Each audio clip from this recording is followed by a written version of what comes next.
What's going on, YouTubenites, or shall I say, what's shaking, YouTubenites? Welcome to the weekly CovrPrice Top Shakers of the Week, sponsored by CovrPrice, and this is Lords of the Long Box. I hope you guys are having a great day. A Thursday. It's pretty hot wherever you are, or it's fucking raining dogs like crazy if you're on the East Coast and that little Elsa hurricane. Whatever happened to Elsa being cool from Frozen, man? Now she's just ripping shit up, man. But we got earthquakes out here, man. What are you talking about? Oh, yeah, there was just an earthquake out near Tahoe, right? Yeah, 6.0. That's pretty, yeah, man. So hey, how apropos that we have the shakers today. So shaking the list with the earthquake. Shout out to everybody congregating in the live chat. So since it's Friday, tomorrow, how about some Freestyle Friday music? You know what I'm saying? To get you ready for Friday tomorrow and a Bad Batch tonight, since I get to watch it at midnight. So sit back, relax, congregate, and listen to some DJ Chalet. DJ Chalet.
Apparatus is here. When I rock a rhyme, often eyes are dropping a tear. It's so beautiful, it's America's landscapes when this man makes lyrics like the syrups that you pour upon your pancakes. My mandate is to grip minds like a handshake. Spit a Land O'Lakes and go skinny dip with the fan base. Over any damn breakbeat, I hastily make pastries tastier than anything that Wolfgang makes. So take notes out of suckers, I make coats, lump of some like Bubba Gump, fishing on lake boats. I take jokes and turn the comedy into drama. I'm bagging on your mama, I'm Jeffrey Dahmer behind ya. I'm a rhyme writer, lock stock, smoking the ganja. Rebuttals befuddle, leaving a puddle of saliva, sillies. You couldn't handle Randall when I throw my grammar at you. It hit your head and you would think I threw a hammer at you. I point the camera at you like Herb Ritz. Develop it, then use the pictures to pick up bird shits. You're nervous as the impervious wordsmiths hanging out in Rafa's new crib come with the verses.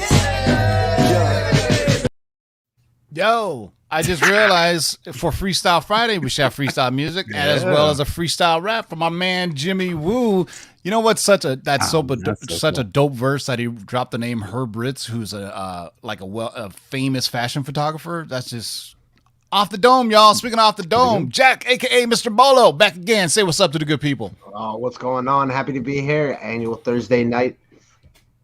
There you go, JB. Say what's good to the good people. I want to say what's up to the best live chat going on YouTube. I love this show. Watch on the rewind, man. The chat is on fire. The chat is awesome. Yeah, speaking of which, Alexa, play Lords of the Long Box podcast on Spotify. Darkside Jedi, say what's good to the people. What is good? Alligator Loki over Baby Yoda. Yes, I said it. Ryan is obsessed with Alligator Loki. Oh, man. I need to get Gator? someone to do a commission for me because he is apparently not in the comics. But there's going to be a Funko Pop coming out soon. All right. I can't wait to get that He's one. not in the comics yet. You know that. Get ready for that first appearance. There were many little Easter eggs in that. We had the Thanos copter. We had Throg. That was great. That was a great episode. I mean, it was kind of crazy, man. It was kind of crazy. But Living Tribunal, right? The head of the oh yeah, one of them. So we shall see who is behind that castle. We'll talk about it at the end of the show and who we think is the Wizard of Oz. Probably. Or peek behind the curtain. Right. Yeah. This show is sponsored by our friends over at CovrPrice.com. Go to CovrPrice.com for your price guides, collections, and trends. This list comes from our friends at CovrPrice, focusing on new high sales or the most interesting sales found in their exclusive daily Shakers list. This list changes several times a day, so make sure you check it out every day to review some of the hottest trending books on the market, which we will do. After we go over these 10 we have here, we'll see what's shaking today, literally. This show is also sponsored by our friends over at KRSComics.com. Go to KRSComics.com, use discount code of LOTLB to get 15% off anything in the KRS Comics exclusive store, including, Ryan's going to love this. Oh, that is the Natalie Sanders variant for Suicide Squad 6. You can get the kind of cool fashion magazine. It's trade dress. Or I think the trade dress looks better. That's what I was going to say. This is one of the instances where I would rather have the trade dress than the Virgin variant. I want both. And they still have the Department of Truth. I think is still available. So Department of Truth number 10. You can see it's an homage to the Matina variant. Is it a Matina? Yeah. By Kirill Repin, I believe his name is. Great artist. Follow him on Instagram. He draws women absolutely gorgeously, if I may say. Man, if I could have played what we were talking about before the show aired, man, sometimes the best stuff is when we're talking before we go live. But one it's always day, before or after, right? It's always one day it'll come out and it'll be very interesting to say the least. So let's get right to it. A lot of us already know. We already know. So once you hear, you'll be like, yeah, wow, I knew all along. Once you'll see why Jack will be drinking so much recently. All right, so let's see what's shaking today. This is a very unique list where we just look at some of the largest single sales. And a lot of times we can pull Hulk 181s or Giant Size X-Men 1, but we not like on to, this list. Our friend Matt likes to pull out some interesting ones. So love let's start it off. What do we got? Brought the heat this week. 1941. Let's start it off with today's number one shaker of the week. All-Star Comics number 4, and everyone is familiar with the Justice League, but not everyone may be aware of their predecessors from the Golden Age, the Justice Society. The Justice Society featured many of our favorite characters from today, but also included iconic Golden Age characters such as Dr. Fate, Hourman, Starman, and the Spectre. Their first appearance was in All-Star Comics number 3, but their first adventure as a team occurred in All-Star Comics number 4. And this week, that book had a record sale of $5,520 for a CGC 7.0. This beats out the prior high of $2,280 from just November of last year by over 100%. We're definitely starting to see a resurgence in popularity for a wide variety of Golden Age books across a wide range of genres. So if you aren't familiar with them, now's the time to start educating yourself and looking for some of these rare gems.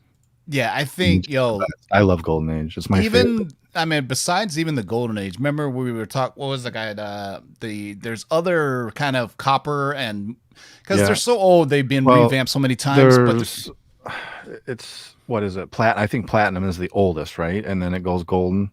yeah, no. But what I'm saying is, there's a bunch of JSA keys that are affordable, and that's something you should really look into because the JSA is coming, and Black Adam is going to be the one that's going to introduce them. It's going to be his version of what they want the Justice League to be. I mean, and they've already showed some casting on it. So I mean, we know Dr. Fate's coming already. Justice League, so Justice League 21, I think, is an important book to get, and it's very affordable. So go out and get that Justice League number 21. Yeah, I mean, because there's multiple iterations. I mean, DC's been around for so long that they had to kind of reboot or revamp their characters over the years. Fate.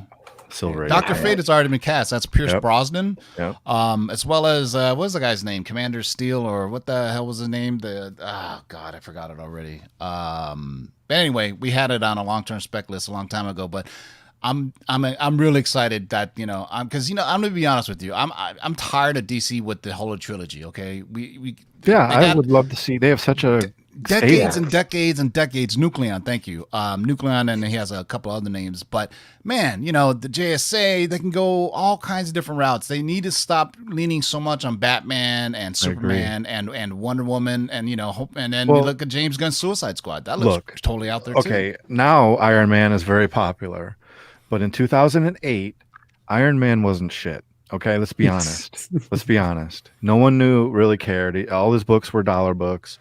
All of a sudden, boom, they use characters because they couldn't use Spider-Man. They couldn't use Fantastic Four. They couldn't use X-Men. Like Batman and Superman are so overdone. They had to go and do something else. And look what happened when they used, at the time, kind of C-list, D-list characters.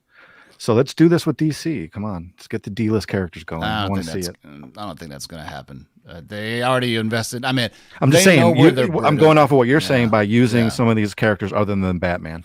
Well, that's what I'm saying. That the Black Adam and the whole JSA angle that they're going with this. I mean, it doesn't hurt. It doesn't help when you have a subset of the fan base that is just like, release the Snyder cut. Give us more Snyder Justice League. It's like, dude, let them. There's a whole bunch of other characters they could use that, and they got to build it organically. But I just have a feeling that DC and Warner Brothers are scared to pull the trigger because of, the negative press that they've gotten in the past. But look at Shazam. Great little movie. I mean, relatively nobody's really heard of Shazam as compared to the trinity of Batman, Wonder Woman, and Superman.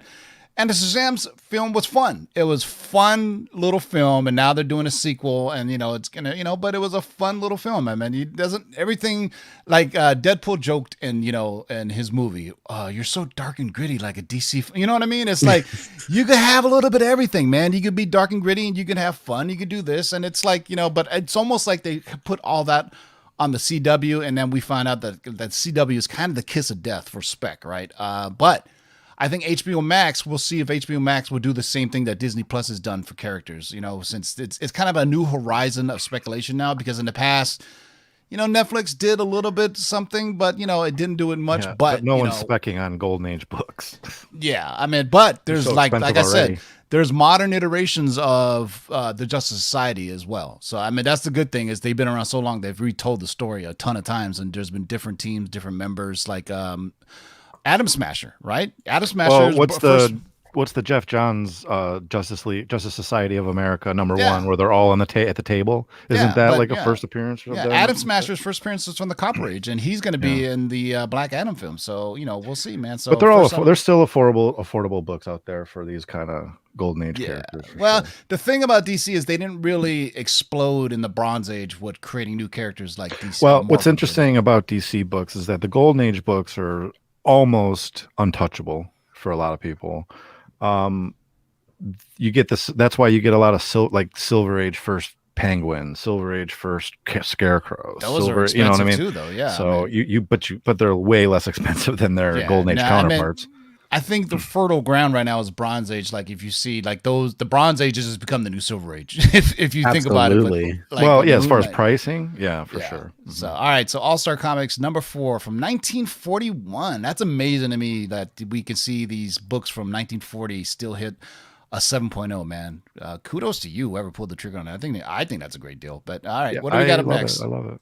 All right, next up we've got Amazing Spider-Man issue number 10, the Gabriel Dell'Otto 1 in 25 variant, originally published in 2014 from Marvel Comics. Now, the first appearance of Spider-Punk, Hobie Brown, is really starting to trend due to the carried over heat from expectations of appearing into the Spider-Verse. Now, speculation believes that we'll see Punk in the second film.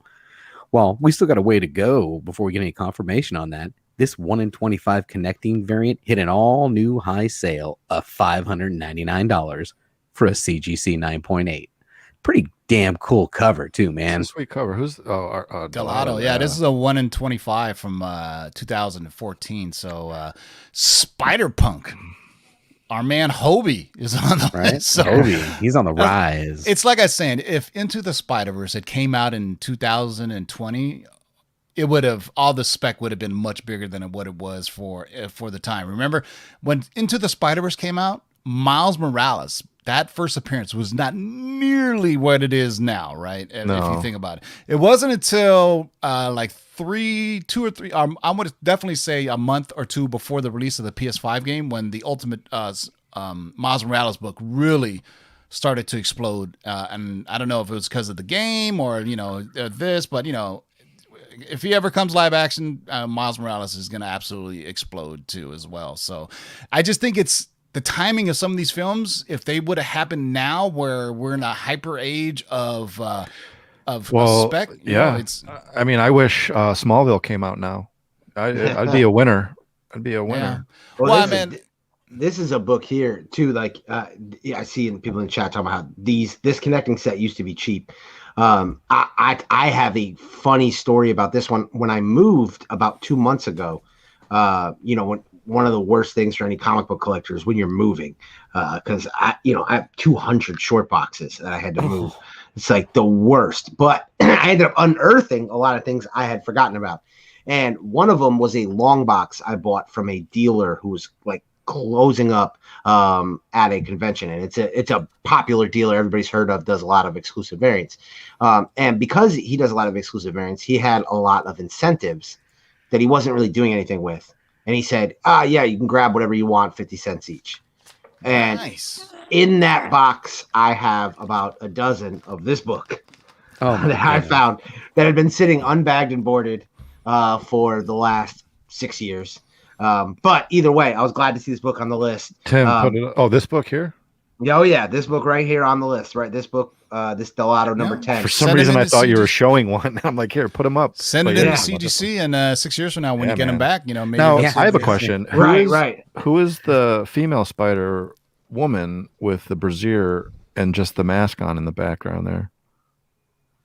Yeah, I have no idea. Who's she? That's interesting. That's an interesting Spider Woman right there. Yeah, this was when they were doing the Spider-Verse stories. I mean, there's tons of different I mean, it's interesting how people have have grasped to this particular character, and so it leads me to my my theory about people who work at Sony who tell a friend who happens to be a collector, and next thing you know it jumps off. So we shall see. How many connecting covers were there? Was it just 2 on this one? Because I know, what's the other one? No, it was I think 9 through 14. Yeah. So it was like what's a big the other set. one? Was it the Edges? Which one is the one with the Djurvik where he did like 10 of them? That was Edge of Spider. That's the Edge of Spider-Verse number 2, right? I'm trying to think. No, that's Greg Land. The title though for those the connecting covers, because Djurvik. No, it was the first, right? It's the first appearance of Miles Morales. Is the right? Djurvik, yeah. Ultimate Fallout. That's crazy. 10 connecting covers, man. But there you go, man. 1 in 25 from 2014. I'm telling you, this year, the last year and a half or so, has flipped the script on what people used to think about racial variants, right? That eventually they'll just drop in price. People are going back and looking for these things, and they drop $600 on a 9.8. You would have never thunk that. Dry up. Yep. All right. So Amazing Spider-Man number 10, the Gabriel Dell'Otto 1 in 25 variant from 2014. This is the first of a few weird books that are going to come up on this list. Right, yeah. I want to see who's got this one in the chat. Oh, yeah, right. We're talking about 8-Ball number 11 from Fantagraphics in 1993. This indie book is the first appearance of Ghost World, which is also a 2001 film. These are fun books to tuck away into your brain, as you can often find them in the indie dollar bins. This typically sells for about $20 raw. However, this week, a CGC 9.8 sold for a new high of $999.99, surpassing the last high of $395 for a 9.6. Keep in mind, this is the only 9.8. Of course, that's unsigned. There is one 9.8 signature edition that is on the census. It's definitely worth grading these obscure minor key indie books when they're in high grade.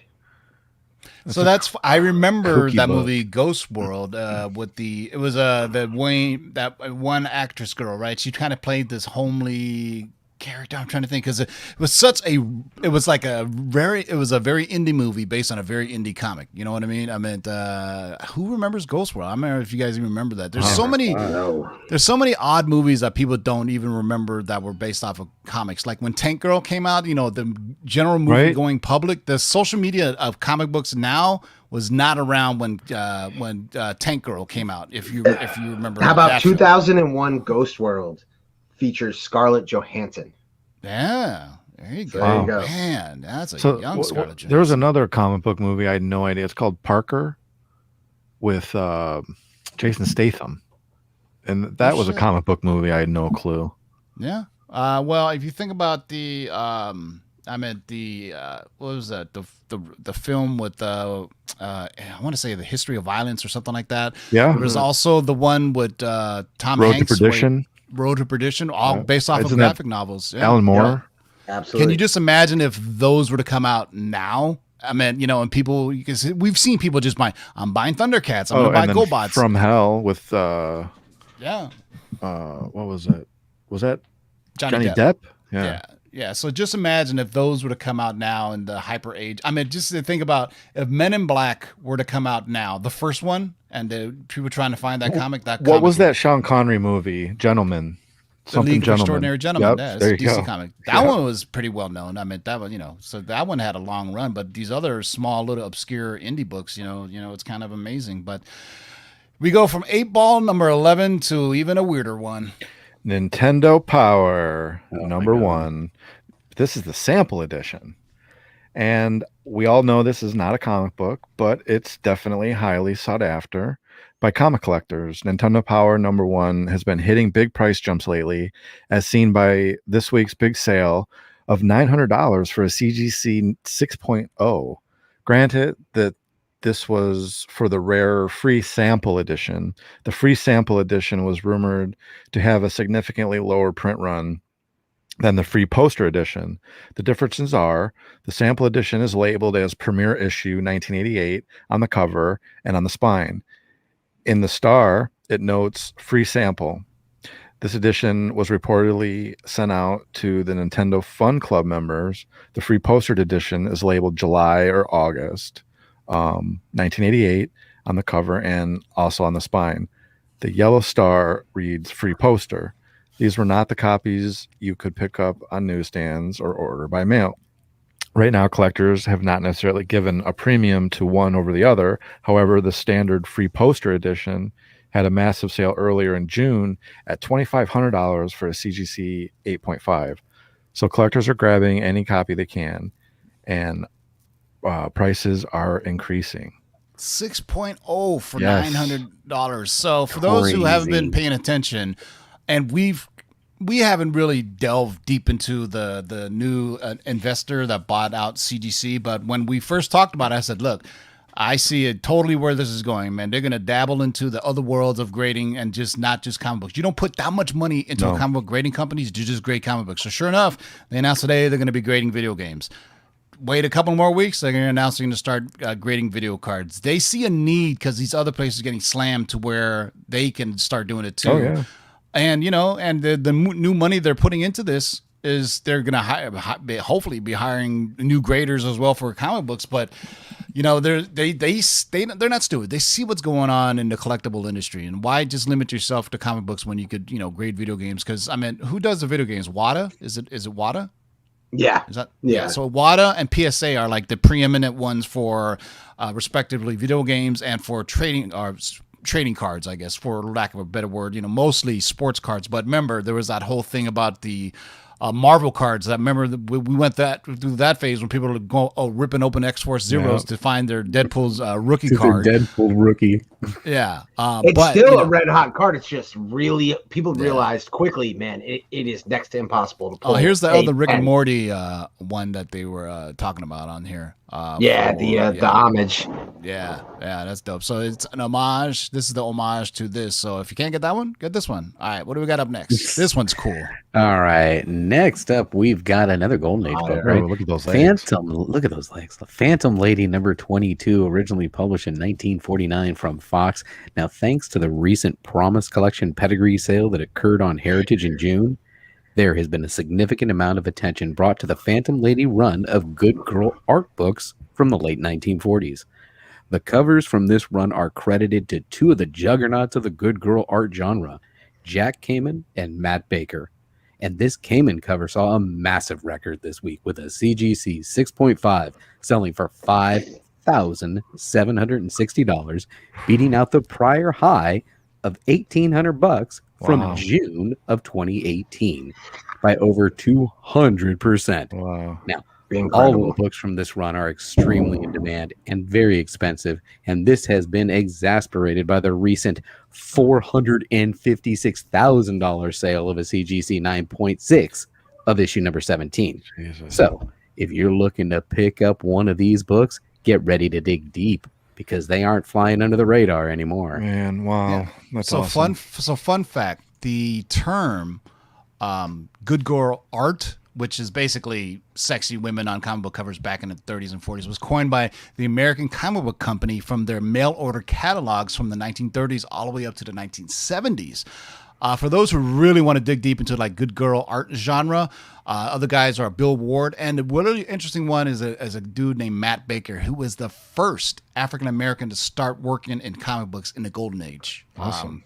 I'm amazed how many people don't realize that Matt Baker was African American and was really like a pioneer.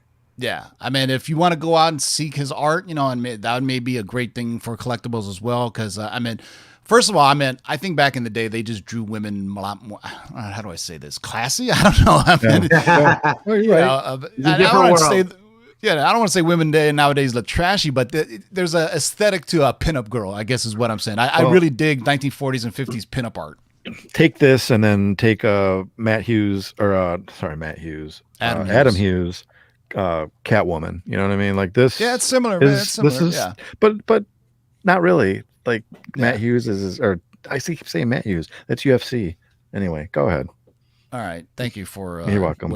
We'll never get that 10 seconds back of our life. It's not a waste. Go fuck yourself. You. So, if you think about the genesis of good girl art and then you go into Betty Page, and then she kind of took it to, Betty Page for her time, she was doing some really risque stuff with like bondage and S&M, and full blown, you go to Wonder Woman and you collect bondage covers. See, it went there. Boom. There's a correlation there between nice girl covers. But the guy was into it. Yeah, the writer Matheson. Oh yeah, well that's even more freaky. If you watch that movie about Molson, about when he was with two women and all kinds of other interesting stuff. Their student. It was weird. Yeah, real weird. And he was also the inventor of like the first iteration of the lie detector, and he created the magic lasso, which is mind-boggling to me. It's like amazing. Lasso of truth. Right. Phantom Lady number 22 from 1949. Cool 5,700 for a 6.5. Look at that. People are buying a lot of books on July 4th. Like, you know what? Here's a little trick. A lot of people think that books that end on holidays on eBay, they can get a better deal because they don't think as many people go on to sale sites on holidays. Well, sometimes sometimes you're right, sometimes you're wrong. Like I know people like look for like who is the guy that who sets an auction that ends at 3 a.m. on a Wednesday? You know what I mean? They're just asking not to get anything bought, and then people are going to get a killer deal on it. But anyway, we'll do another show on what's the best time to list your comic book. All right. So what do we got up next? Well, we got a great transition into a little Adam Hughes action. We're talking about Red Sonja number 2, the RRP variant from Dynamite in 2005. Now, this Adam Hughes cover is very tough to find. As we noted last week, the Retailer Roundup program issued about 400 to 500 copies of specific variants and handed them out to insider participants. For literally years, not one copy ever came to market. It was so scarce that it was impossible to find even an image of it for just a few years ago. Maybe this is due to it also being a cover that Adam Hughes hates. Legend has it that Hughes created this as a quick fan commission. That fan shared it, and Dynamite asked to use it as a variant. Hughes was later noted as being upset for its use, seeing that it wasn't as polished as he would normally make his covers. In any way, that kinetic energy works for it. Regardless, this week, a rare CGC 9.8 came to market and sold for $899.99. I could totally see how this looks like a commission that was done for a fan. Right? Oh, absolutely. Yeah. Absolutely. Yeah, Yeah, it definitely has that feel. Yeah, I but can see how also he wouldn't want it out too. What was that because Venom he's so one where it was particular just about a his black covers. Venom, like a hand drawing Venom that was like, was that a McFarlane?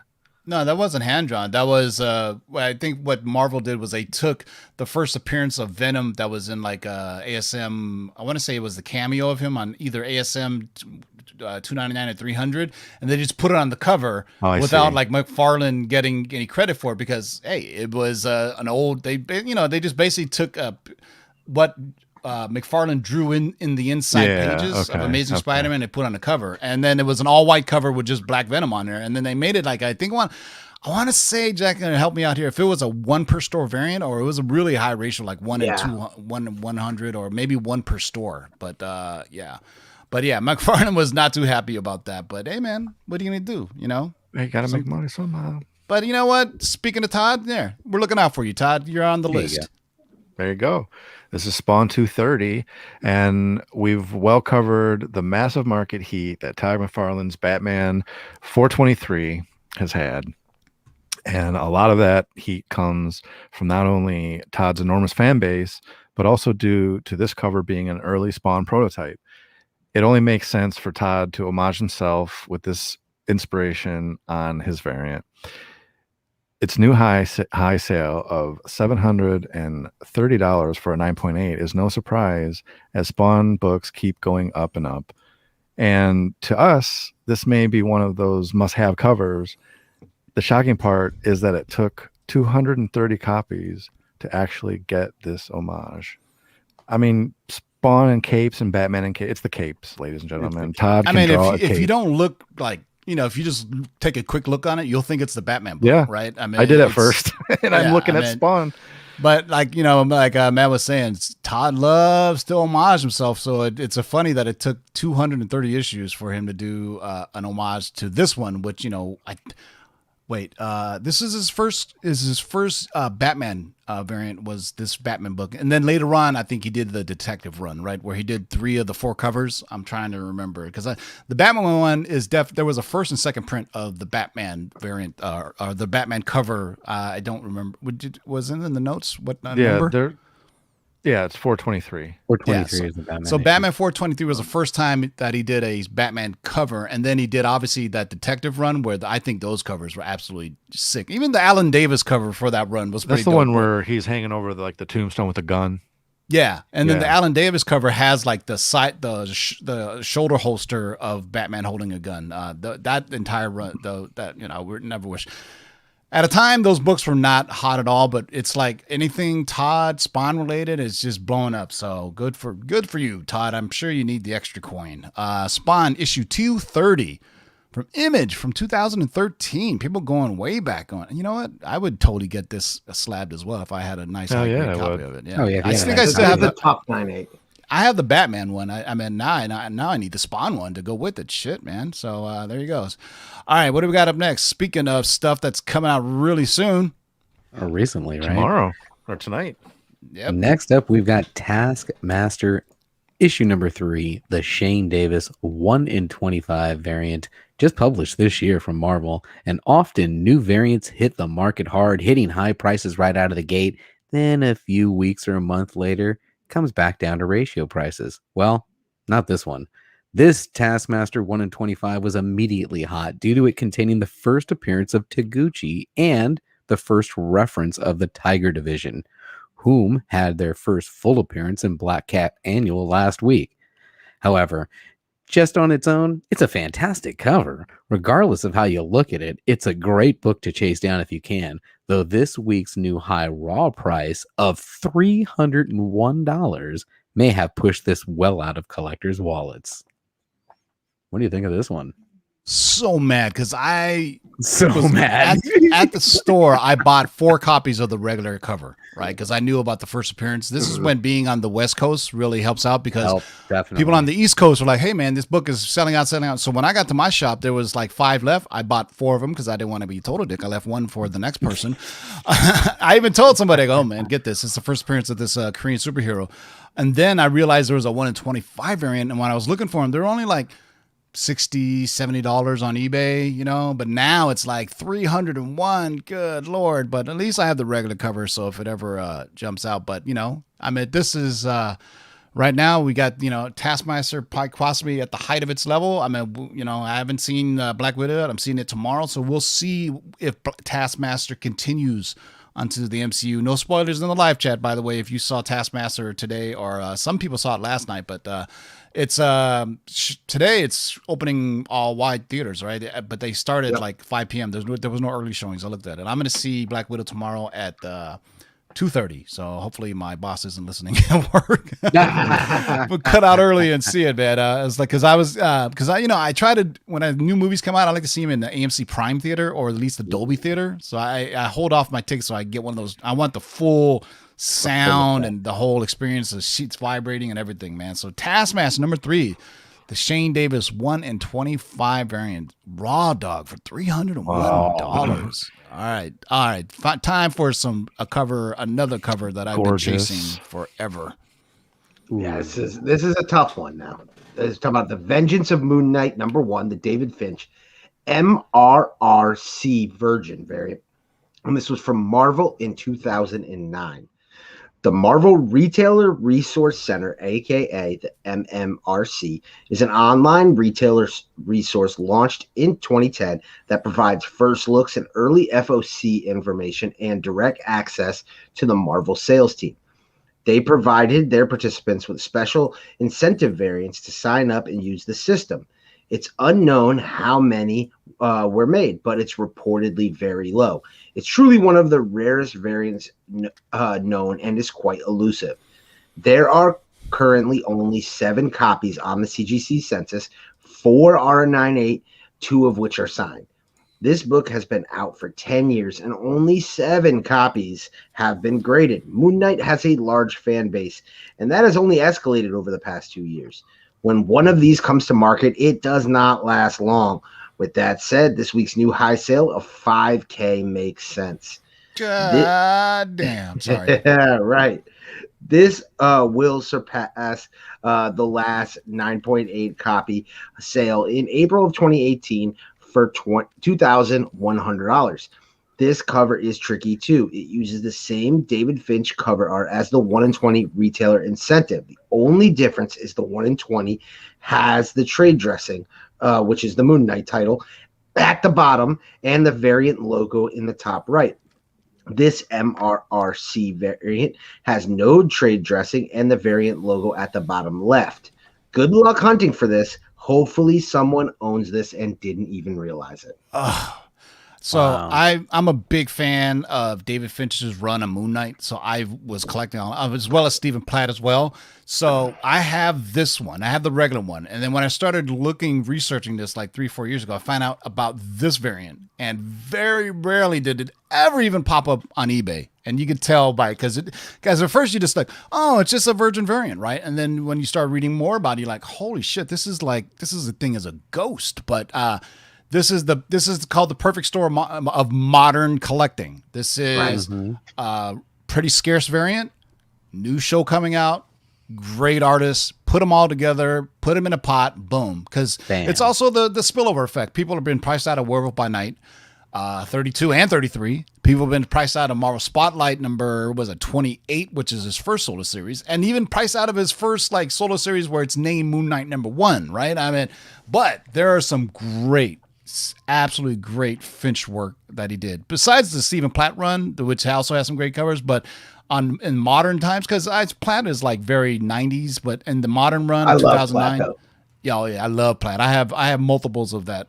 His entire run on Moon Knight, and whenever I see him, I buy him regardless. Wherever I'm at, whatever the price is, if it's near mint, I'm because my plan is to slab the entire set, hopefully in a 9.6 and 9.8. If I can, I know Platt's still out there doing work every now and then. If I can get him to sign him, oh, that'd be great. But the thing about his new work looks nothing like his 90s work, which you got to progress as an artist unless you're life. Excuse me, did I choke on that? Some people still draw the same from the 90s, but even Jim Lee's art has changed from the 90s, right? I mean, but Finch, he just killed it. The bloody variant, that's one of my favorites ever. Where it's like, he was with the bloody fist. That one is one of my favorites that he did. But entire run of Vengeance and Moon Knight and the other Moon Knight run that David Finch did. If you look at David Finch's new stuff, it's nowhere near what he did in the 2000s. At least in my opinion. If you look, I agree. The one thing I will say I love is his Walking Dead second print set. Yeah. Didn't David Finch also start writing comics as well? I do believe he started, or am I getting my Finches confused? I'm not sure. I know he's pulled back from doing a lot of work. He hasn't been as active lately. But yeah, I think he's at his best when he's kind of like whether it's blood or raindrops like on this Moon Knight cover, or the kind of like zombified faces on the Walking Dead covers. I think he's at his best when there's some of that element on the cover. Yeah, and with the new Moon Knight series coming back, hopefully they get Finch and Splat to do some homages to the ones of covers that they've done. Because so far I've only seen homages of other artists homaging like Platt and Finch, but it'd be nice if Marvel do like, I don't know, 1 in 50 or 1 in 100, get a Platt and Finch doing their own covers, because they're going. I don't know how many variants are up to this point with all the store variants and everything, but the new Moon Knight, they're really pushing that, because they got a show coming out to promote, so why not? All right, boys and girls. Yep. What's the last one on the list, man? I thought I'd seen everything until this one. Yeah, here we go. This is Wolverine Origins number 28. This is the second print variant from November 2008. And for years, this second print variant was an easy $50 book for comic hunters who knew to look for it. The Wolverine Origins series is typically found at most shops, with issue number 10 always pulled out. However, the second print, reusing interior art, which is funny, we just talked about that, is frequently overlooked.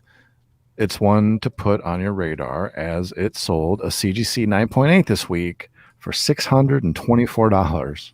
Bro, in 2008, I will tell you right now, my pull list was gigantic and huge, and nobody was buying second print variants. No. Nobody cared back then about them. If anything, people were looked down on second printings back in the day. But that was a reader only thing at that point. Exactly. Yeah, they were like, "Oh, you missed out on here. Get this, so you can use it as a reader to catch up on the story." But second prints, third prints. Fifth prints, sixth. What was it? Something's Killing the Children. With all their prints have just taken it to new astronomical levels. And I think, especially now with the way collectors are, I think they actively hunt out second print variants. As long as What's interesting to me is they haven't really hunted out the early Marvel reprints where it was just like the same cover but different coloring, like from the 90s. You know what I mean? On some That's such a great point, because I think it's funny that you look at like what New Mutants 87, what that does, and like that old New Mutants 87. I wonder how come that one hasn't popped more, or some of those types of books. We're starting to see some movement with like 361 and the first Morbius. But yeah, they haven't popped the way these kind of like modern late printings have. I'm waiting for that second printing of First Silver Sable to pop, man. Yeah, it's literally just like a silver. It's just more silver on the cover for the second print. Cover. Yeah, but it just goes to show you, back in the day, they did, multiple printings. They didn't really do them that often. And they only did it when things really were hot and they was sold out. But nowadays that seems to be all the rage. Let's see if we can get multiple printings, and why not? If your customers are demanding it, and it's it's supply and demand. If people want it, go Absolutely. give it to them. That's what I say. So that's our list for today, boys and girls. Let's go see what's shaking today and see if we can really blow your minds in something crazy. I love it when we cover one of these and then Matt gives it as on the list next week. Go, damn it, we already talked about that, but Right. we'll do it again though, because that's how we are. So let me bring it up and make sure we get full-blown coverage. There we go, boys and girls. This is what CovrPrice.com looks like. Full-blown subscription. You can see our top 10 that we did earlier this week. These are the movers, which are the biggest units sold. So if you look at their Spawn Universe, this variant sold 26 units. I have that one, by the way. And you'll see that some of this reflects on our top 10 list with the Black Cat Annual, White, Stray Dogs. But we want to look at the shakers, boys and girls, because these are the big boys, is what we like to say. I'm not trying to show off or anything, but Oh my the first God. three I already Look at have. this Come guy. on now. Stop it already. I'm getting embarrassed, Matt. Stop it. These are usual suspects, right? We always say, hey, just, You see these all the time. let's see what's going on with this. Since Kang is the dominant thing of conversation for Holy crap. Loki, just like how Mephisto was the dominant thing of WandaVision, it's like, we just got to wait for... No, this is insane. Did that say 5.5? A 5.5. I just bought a 5.5 Oh my Not this one. goodness. Not this one. 9.8 sold hundo. for 16 grand, man. Well, I just made Wow. $500.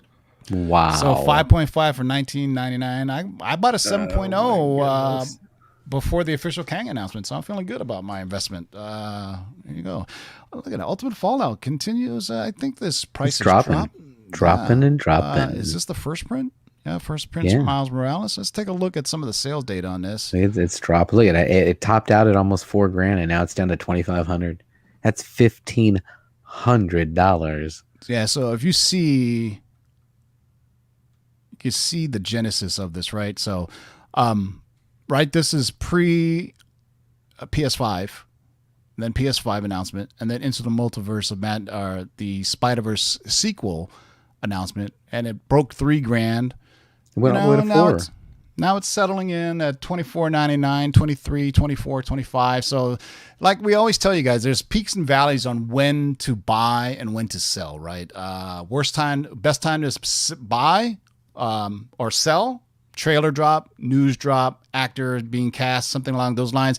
But then there's a lull of 2, 3, maybe sometimes 6 months. And 2020 really exasperated that when something was announced, and because of COVID, nothing got announced for like the longest time after that. So it was kind of interesting on when we look back in 2020 on movie news and where it goes. Hey, we were just talking about Nintendo. Yeah.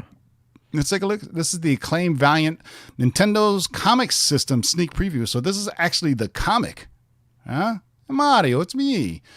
Graded 9.6, sold for $1,600 on July 7th. The highest known value is $2,500 on February 13th, 2021. I'm telling you, this is, I don't know any comic collectors that really sought this out there, but I think once the video game people started coming into our hobby, it kind of forced and accelerated sales, and people were bidding against these other cats. And I think really the people who were into the video games came into the comics world and said, hey, look at all these keys, but I just found out they also have video game keys. I'm going to get those too. So I think that's part of it. Hey, I have 2 of these.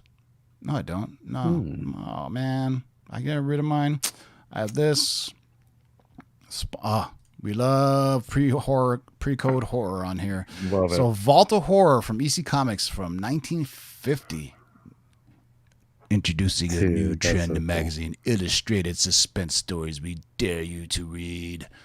Raw Dog sold for $1,200. That is amazing. I really wanted to get an EC Comics like 3 years ago, but I think that ship has sailed. No longer can I afford them now. This book is amazing to me in high grade. The 9.6s have settled down a little bit. They've dropped under 5K. Oh.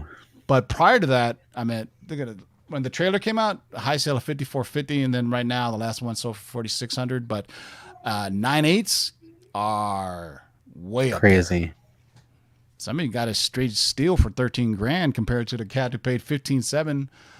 So I think would only get once It's that perfect storm of first character, first movie, first appearance, all that above. Wow. Let me take a look at this. Maybe somebody can educate me. This is not even the first, maybe the first full appearance, because I believe the first appearance of the Wrecking Crew was in number 17, if I'm not mistaken. Yeah, this is credited as the first appearance of the Wrecking Crew. Yeah, but interesting, maybe because this is the first cover appearance of the Wrecking Crew. But the first full appearance, yeah. So 17 is the first cameo, I guess. There you go. Yeah. What is the highest known value on this? Jesus Christ. So, 6. Yesterday. It's not even yesterday. 1,200. Somebody's Good Lord. really specking on the Wrecking Crew to come. Which I don't mind. I think they're kind of cool, man. Guys who just find an enchanted crowbar from Asgard and they use it to go commit crimes or rob banks, Here we go. There is we're keeping this on genre with Loki. So, it's Fantastic Four number 19. 5.0 so for $905. Oof, 9.6 from 9,600. Glad to see Silver Age Fantastic Four, because there's a lot of keys in there getting some love, man. So, hey, we just talked about this this is a FOMO comic, what I like to comment. People who couldn't get the first appearance, get the second appearance, right? So, Werewolf by Night number 33, second appearance of Moon Knight, a Raw Dog, $851. That's a tough high grade too. Holy shit, 9.8 back last year, so for 8,100. But yeah, I have this and it is beat the fuck up, man. All black cover. I mean, hell, even the picture they got doesn't even look nice. I'm sorry, Matt, but the spines are always rough on that one. Yeah. I mean, especially by the staple. Like you're trying to get, I can't imagine getting a 9.8 copy. Oh yeah. Journey into Mystery, because the Enchantress is on there. There you go, Ryan. We'll do some detective comics for you. Just a Robin cover. I love it. Oh my God! It's a seat catapult that. These Golden Age covers are hilarious, bro. I love them, man. And with the irony of the goofy covers for Batman and the Golden Age is that he's so dark and gritty now. Yeah. You know what I mean? But they had so much fun. Like the one cover where Batman is playing, he's the ump. And Robin is the catcher, and Batman or Superman is hitting the baseball scene. Yeah, that cracks me up. I love those bits. That's the first appearance of Scarecrow. There you go. I think. Well, 9.8. World's Finest number 3. Yeah, $630 for 7.0. No, not this book. Not this book. The one you were talking about, the baseball one. Yeah, the baseball one. That one is goofy as hell. I love it. Some G.I. Joe getting some love, man. You know what? Because 25. There are tons of first appearances in there. So first appearance is Zartan, Cutter, Deep Six, Mutt, and Junkyard. G.I. Joe number 25, 9.8 sold for $550. I'm telling you, I need to pull that there's out. a whole bunch of first appearances in these G.I. Joe comics, and Snake Eyes is going to be relaunching the G.I. Joe cinematic universe. This will be just start digging if you have a there are so many under the radar. Like this one's starting to get heat now. But like a year ago, you could have bought this.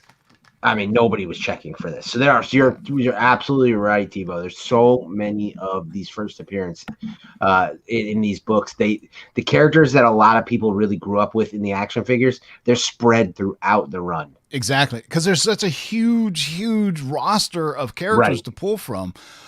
So when I was first collecting comics, I remember G.I. Joe came out. It was a really, really hot book. There was a point in the 90s where G.I. Joe number 2 was worth more than G.I. Joe number 1. The same can be said about Spawn 2, because Spawn number 1 was over-ordered so much that number 2 issues were super scarce. You couldn't find a G.I. Joe number 2, just like you couldn't find a Spawn number 2. And it was like that for the longest time, where people were like saying this, because, that was the way comic book collectors, or LCSs thought about it. Hey, first issue, let me order 500 of these. Well, guess what? Issue number 2, I'm just going to order 30 of them, because you got to think, in the 90s, this is the age of speculation, right? Where people only bought first issues and nothing else. So dealers started to, or comic shops used to adjust for that. And they're like, all right, well, I know number 1's going to sell. I don't know if number 2 is going to sell. So for the longest time, these number 2s were actually worth more than number 1s, because it was just supply and demand, the scarcity of them all. Hey, you don't see this many times. Look at this. This is gnarly. I love this one. Little Spider-Man. 285 newsstand. What's sold? 510 for a 9.8. $500 for a 9.8. Damn.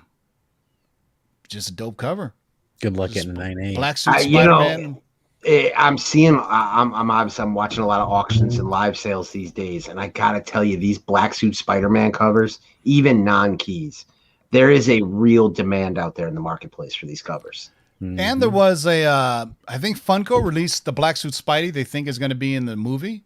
And he has like gold webbing. You know how Spider-Man has webbing on his, and so I don't know if you guys have seen that, but a lot of times Funko nails it right on the head. They released the Great Protector Dragon toy for the Shang-Chi movie, and they're doing so. Could be that's one of the black suit Spideys that he's going to be using. What is this? This Star Wars Legacy. From Dark. Wow. WonderCon. This is a WonderCon 2000. Man, this must have been like Some anime one vibes of the there. first early years when WonderCon moved to 2000 to Anaheim. For all you old heads, remember WonderCon originally was a San Francisco show. It was in San Francisco for the longest time, and then they finally moved down to Anaheim because there was doing something at, I forgot, it was like the San Francisco Convention Center or Moscone Center, and they never moved back to San Francisco, which is messed up. So good for me because it's 10 minutes away from my house. So for if you guys want to Google it, it's interesting. There I forgot what year it was. There used to be a show. It was called the Anaheim Comic Con, and that was a precursor to WonderCon. It was absolute garbage. I went to it one year and it was like, oh, this is fun. And it was a large convention space, but put it this way. Kato Caitlin was there. I think that's his name. Kaylin. OJ's roommate Right. was on Celebrity Row, and I put that in air quotes since you can't see me, but I was like, man, we have hit rock bottom when I see Kato Caitlin at Celebrity Row at a Comic-Con. But look at that, $510 for a raw dog. You just don't see this. This is a convention exclusive. Yeah, it says it right there, man. WonderCon Anaheim, Lucas Books. I dig this cover. I gotta go find this one, but you know what? If it's on here, I'm already too late, to be honest with you. Yeah, man, that's it, boys and girls. So what is yellow? Go down real quick. Who or what is? Oh, the yellow claw. What is that? Looks like a Fu Manchu derivative. Master of Mystery. $4.99 for a 5.0. $6.95. Yeah, it looks like another. Cool, hey, man. surprised this book is Oh. still getting some traction, man. After Falcon and Winter Soldier. I'm telling you, that's the new MCU fans. The MCU fans are starting to buy some of these books that used to be like temporary spec for us in the spec market, and they are buying and keeping them. Things like White Vision, they're not dropping. White Vision's still hot, man. Yeah, they're not dropping the way they used to. It used to be, man, if you didn't have those books listed by the day that they were appearing, you were already too late.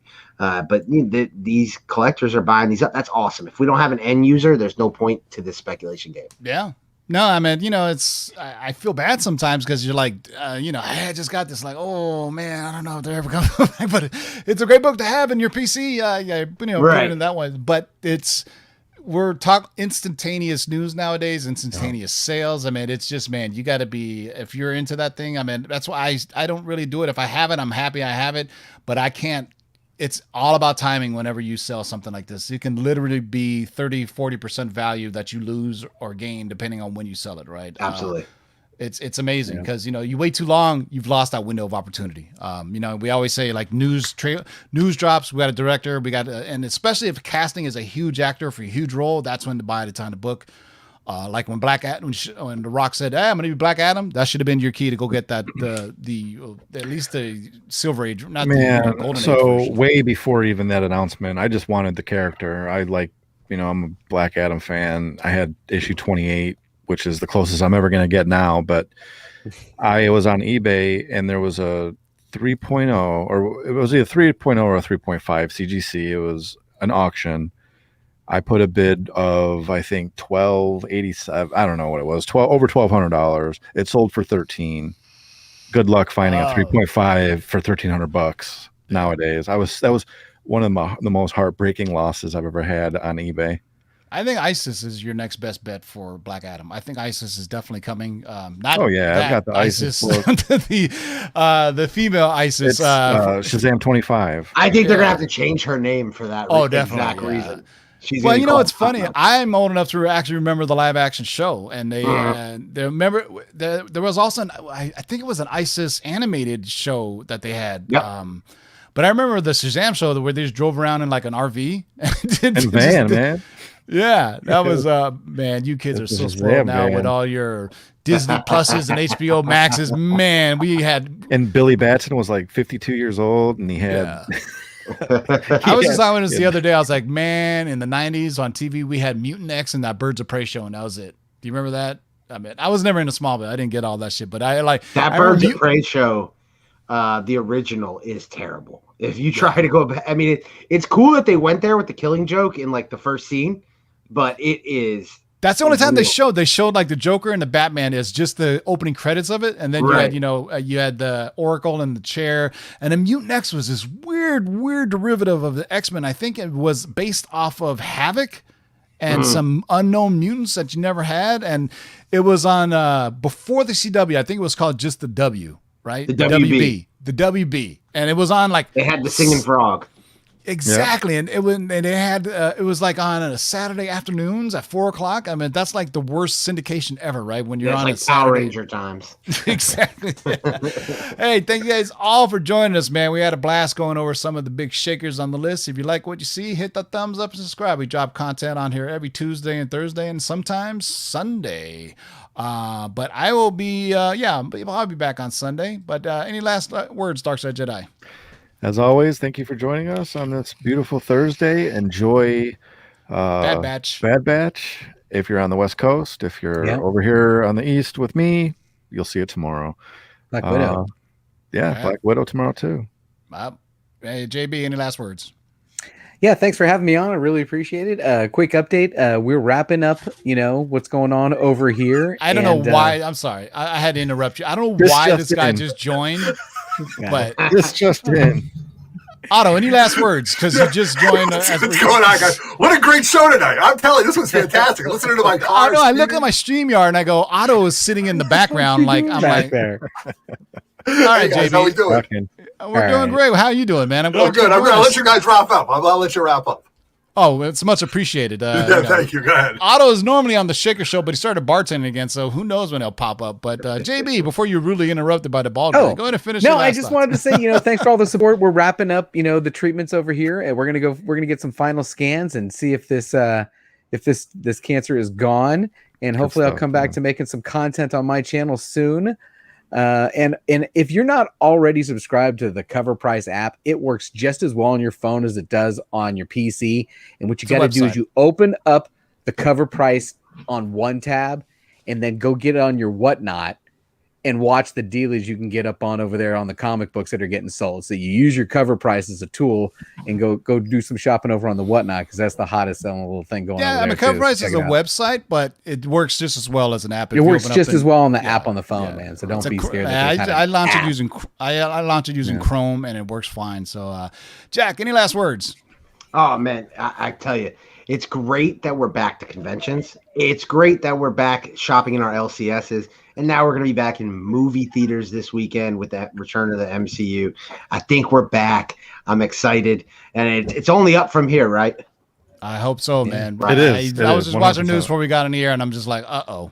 I mean, there's a lot of talk of variants. I'm not talking about Loki, but whatever. Yeah. Right. Hey, just get vaccinated so we can move through this and enjoy movies. Right. But I can't wait to sit in the theater and hear that Marvel theme music at the opening. I miss the cheers of the crowd. Like I used to kind of roll my eyes at the crowd getting into the movie to that degree. I once sat next to a dude who said, "Get him, Spidey," in a low voice. I laugh, but I miss it now. Here's a quick story. I saw Man of Steel in the theater, right? And the guy sitting next to me was audibly angry when Superman snapped his neck. He slammed, Superman is not killed. Because I was like, God damn it. I said, well, you know what? You're right, bro. But anyway, spoiler alert. For those who haven't seen Man of Steel yet, hey, Otto, any last words? No, what's up, guys? Good to see you guys. I'm glad I could jump in for the last 5 minutes and see what's going on. JB, glad everything's well. Mr. Bolo, good to see you. Ryan, awesome. TiVo. TiVo, I mean, am I going to get royalties for Raw Dog? I mean, come on. Like, I love the way that we're using it. That's a great word. So, the Raw Dog. So I've been Raw Dogging since my 20s, but it meant a totally different thing when I was Raw Dogging it in my 20s. Of course. Hey, I did want royalties. I did want to. Yeah, thank you. I appreciate that. Maybe a free T-shirt, So, 3 Minute in the Basement live tomorrow night, guys. We're giving away a $100 coupon to Short Box. So catch us live 9:00. Newbie Comics is joining us, so it's going to be a great time. I'm just happy that I could finally jump on. I closed the bar early. I drove the restaurant. I drove back here as soon as possible, and I was like, I'm jumping on. So here I am. It's great to see everybody in the live chat, and great that Tim's rocking the Secret Wars. We had What If. I know Tim's all fired up for that. And we didn't even talk about the What If trailer. I know, but that was so good. I know Tim and I could do our own show on that. So maybe man, and then Chadwick Boseman at the end when he talked, yes. Like, right in the field. Unbelievable. Yeah. So as a Ravager, I thought that was great. But anyway, I won't take up anybody's time. I just wanted to come in and say hi to everybody. I just saw my LOB brothers. Dropped a shameless plug at the very end. Well done, Otto. I appreciate that. I appreciate that. All right. Well, thanks for joining us, boys and girls. I'll probably be back Sunday for our Letters and Long Box Q&A. And, since Otto here, we're going to drop a theme on you, old school.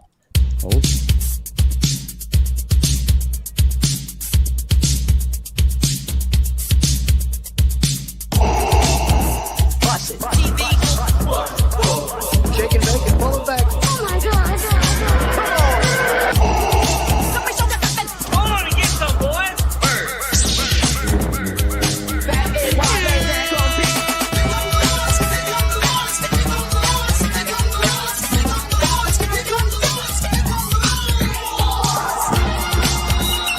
In the great hall of the Justice League, there are assembled the world's 3 greatest heroes, created from the cosmic legends of the universe. Their mission, to fight injustice, to right that which is wrong, and to serve all mankind.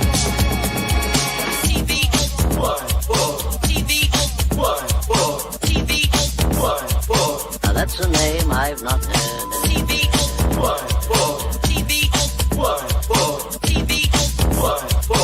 Laugh it up, fuzzball.